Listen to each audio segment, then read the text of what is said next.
In this course, I will explain the MATLAB programming. This is the outline. First, I will talk about the vectors, manipulation of vectors, how to access to the elements of vectors, algebraic operations on vectors, such as addition of two vectors, subtraction of two vectors, dot product of two vectors, etc. Then I will explain the matrices. Matrices are nothing but vectors concatenated either in row-wise or column-wise manner. In fact, vectors and matrices are everything of MATLAB.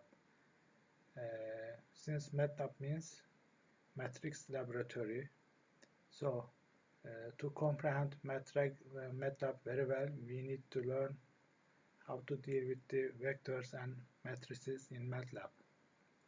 I will explain many useful MATLAB commands.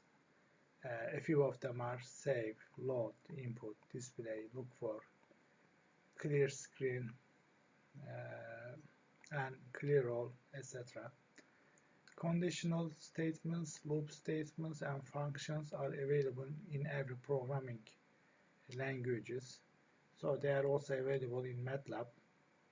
But using MATLAB, it is easier to write conditional loop and loop structures and functions. I will give many examples and simple examples for all these concepts.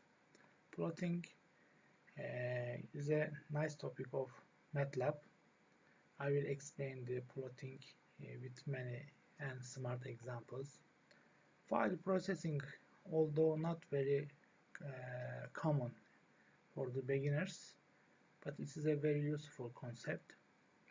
So I will explain the how to open a file, how to close a file, how to take external inputs to the file, etc.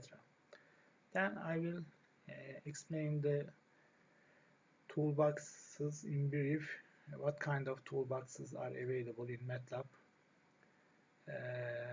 and what is the power of these toolboxes. I will just overview the toolboxes in short. That's all.